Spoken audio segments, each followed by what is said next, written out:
จะมีบ้างไหมที่เธอจะคิดถึงคนอย่างฉันจะมีบ้างไหมที่เธอจะนึกถึงวันดีๆที่เคยฝากกดติดตามกดไลค์กดแชร์กด Subscribe กดกระดิ่งเพื่อไม่ให้พลาดคลิปต่อไปสวัสดีครับมาอยู่กับช่อง The Rush Channel อีกแล้วนะครับผมวันนี้นะครับผมจะมาทำการวิเคราะห์ตัวอย่าง The Gifted Generation นะครับผมใน EP ที่ 3 ก็จะบอกว่า EP ที่ 2 เนี่ยโอ้โหก็มีการเปิดปมให้เราได้เห็นหลายปมเหมือนกันที่เราสงสัยกันในตัวอย่างนะครับก็เดี๋ยวจะมาทำการสรุปใน EP ที่ 2 กันก่อนแล้วก็จะไปวิเคราะห์ตัวอย่างใน EP ที่ 3 ก็จะบอกว่าเฮ้ยมันมีการเปิดให้เห็นปมที่แบบว่าไม่ว่าจะเป็นน้ำตาลที่ยังอยู่นะครับผมแล้วก็ตัวของคนที่ใส่ฮู้ดดำเนี่ยเหมือนจะออกมาให้เราได้เห็นกันแล้วโอเคไปพูดไปคุยกันนะครับผมวันนี้นะครับใน EP ที่ 2 นะครับผมเขาก็ได้ส่งท้ายกันไว้นะครับในตอนที่ไทม์เนี่ยคิดว่ากลุ่มรุ่นพี่นะครับจะวางเพลิงโรงเรียนนะครับผมก็เลยแบบเข้ามาขัดขวางแต่จริงๆแล้วเนี่ยกลุ่มของ The Gifted นะครับเขาเนี่ยต้องการที่จะมาช่วยขัดขวางเพราะว่ามันมีอีกกลุ่มหนึ่งซึ่งเป็นกลุ่มคนที่ Anti Gifted นะครับเขาเนี่ยต้องการที่จะขัดขวางไม่ให้มีการนำคลาสกิฟต์เนี่ยกลับมาอีกครั้งหนึ่งนะครับซึ่งตัวของแปลงนะครับผมแล้วก็หลายๆคนเนี่ยก็เข้ามาช่วยไทม์เอาไว้แล้วก็ดับไฟที่มีคนมาวางเพลิงนะครับแล้วก็มีการไล่ล่าไอ้พวกที่มาวางเพลิงนะครับก็เป็นนักเรียนที่แอนตี้พวก The Gifted นี่แหละสุดท้ายเนี่ยก็จับไว้ได้นะครับผมแต่มีคนนึงเนี่ยที่หลุดรอดออกไปได้นะครับไอ้พวกนี้เนี่ยมันก็บอกว่าพวกมึงมาขัดขวางกูทำไมวะในเมื่อเราเนี่ยก็มีอุดมการณ์เหมือนกันแปลงก็บอกว่าไม่เหมือนพวกเราเนี่ยไม่ต้องการใช้ความรุนแรงแปลงก็เลยใช้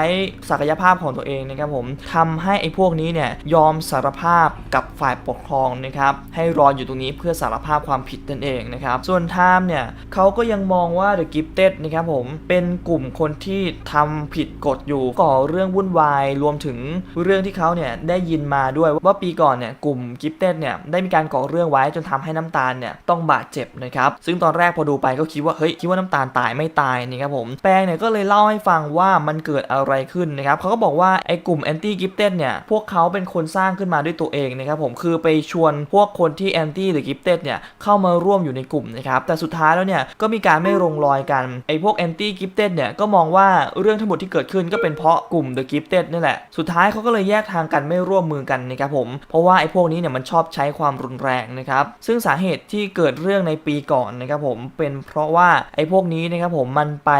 วางระเบิดในห้องประชุมนะครับตอนที่ผอ.เนี่ยกำลังประชุมอยู่กับกระทรวงและพอแปงกับเวฟเนี่ยได้รู้เวฟก็เลยบอกว่าเอ้ยแปงไม่ต้องไปน้ำตาลเนี่ยอยู่ใกล้กว่าให้น้ำตาลเป็นคนไปจัดการซึ่งน้ำตาลก็วิ่งเข้าไปในห้องประชุมนะครับแล้วก็บอกกับผอ.ว่าในห้องนี้มีระเบิดค่ะแล้วทุกคนเนี่ยก็วิ่งหนีส่วนน้ำตาลเนี่ยไปช่วยคนในกระทรวงเนี่ยคนนึงนะครับผมที่ล้มอยู่เขาเนี่ยเจ็บขาและระเบิดมันก็ระเบิดนะครับผมทำให้น้ำตาลเนี่ยบาดเจ็บซึ่งแปงก็ได้เล่าว่าแม่ของน้ำตาลเนี่ยเขาก็เลยพาน้ำตาลเนี่ยไปเรียนต่อที่ต่างประเทศนะครับผมเพราะว่าน้ำตาลมีร่างกายที่อ่อนแออยู่แล้วนะครับซึ่งจริงๆแล้วตัวของนักแสดงนะครับผมลิลลี่เนี่ยเขาต้องไปเรียนที่ต่างประเทศจริงๆที่เราเห็นน้ำตาลอยู่ใน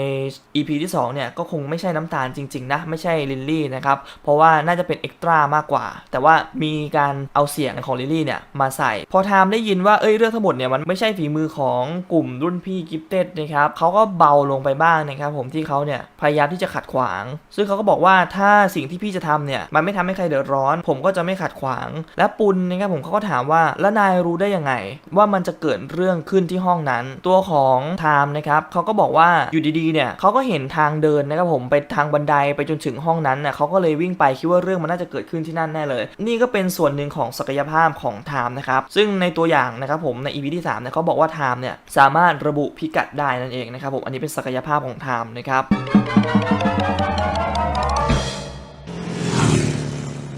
และไอคนที่มันหลุดรอดออกไปได้นะครับที่มันวิ่งหนีออกไปได้นะไอพวกแอนตี้กิฟเต็ดนะครับผมมีคนนึงที่มันหลุดออกไปมันก็ได้โทรหาคนที่เป็นแกนนำเลยนะครับผมซึ่งคนนี้เนี่ยไม่ให้เราได้ยินเสียงนะครับผมและชื่อในไลน์ก็ไม่ได้ระบุด้วยว่าเป็นใครนะครับไม่ให้เราได้เห็นหน้าแต่ว่ามันใช้เสียงแบบเป็นเสียงแปลงเสียงแบบนี้เนี่ยมันคล้ายๆกับซีรีส์แบ็คลิสต์เลยนะมันมีหัวหน้ากลุ่มคนร้ายน่ะที่มันใช้เสียงแบบนี้แหละซึ่งคนนี้เนี่ยน่าจะเป็นนักเรียนนะครับเพราะว่าเขาใส่ชุดนักเรียนแล้วก็มีฮู้ดดำนะครับผมสวมทับอยู่ด้วยอันนี้ นี้เนี่ยจะไม่ใช่ฮูดดำตัวเดียวกับที่เราเนี่ยเห็นในปก The Gifted นะครับอันนั้นเป็นฮูดอีกตัวหนึ่งอันนั้นเป็นฮูดที่มันไม่มีซิปนะแต่อันนี้เหมือนจะเป็นฮูดที่มันมีซิปนะครับผมคิดว่าน่าจะเป็นตัวละครเดียวกันนะครับผมเพราะว่ามันเป็นตัวละครลับนะตัวละครนี้ยังไม่ได้เปิดเผยนะครับผมแต่ว่าเป็นแกนนำของกลุ่ม Anti Gifted นั่นเองนะครับไอคนที่หลุดรอดมาได้เนี่ยก็บอกว่าเฮ้ยจะทำยังไงเนี่ยแผนของเราเนี่ยไม่สำเร็จแล้วทุกคนของเราเนี่ยถูกจับไปหมดเลยผมขอเรียกไอตัวละครนี้ว่าไอฮูดดำแล้วกันนะครับผมไอฮูดดำเนี่ยมันก็บอกว่าวันนี้เนี่ยมันเป็นเพียงแค่การแสดงละครเท่านั้นฉันรู้ว่า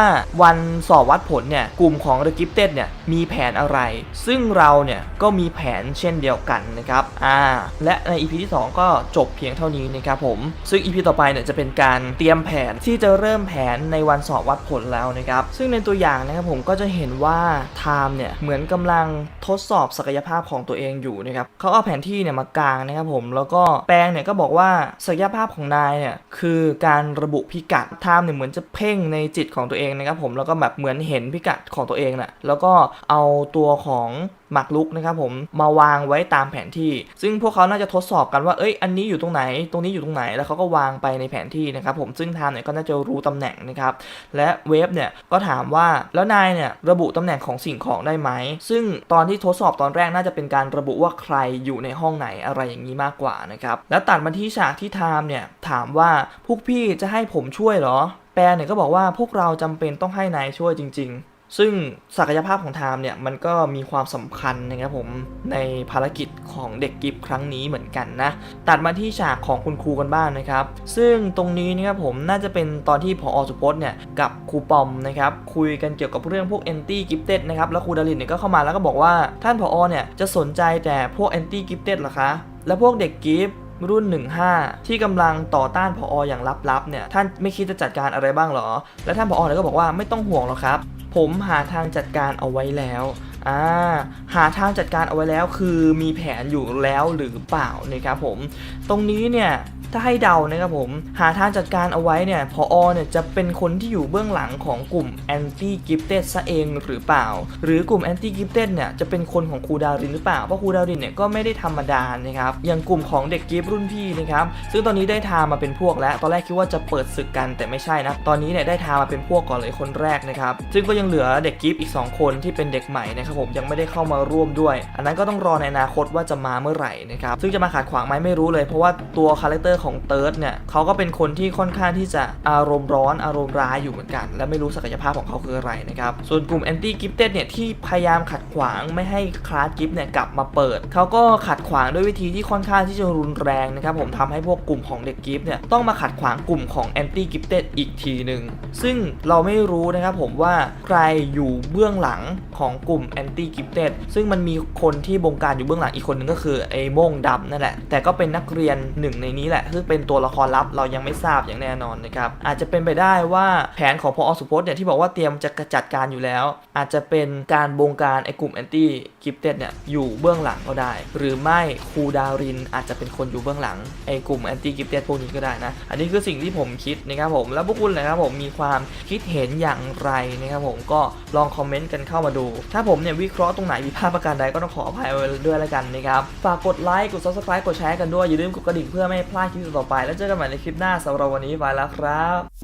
ฝากกดติดตามกดไลค์กดแชร์กด Subscribe กดกระดิ่งเพื่อไม่ให้พลาดคลิปต่อไป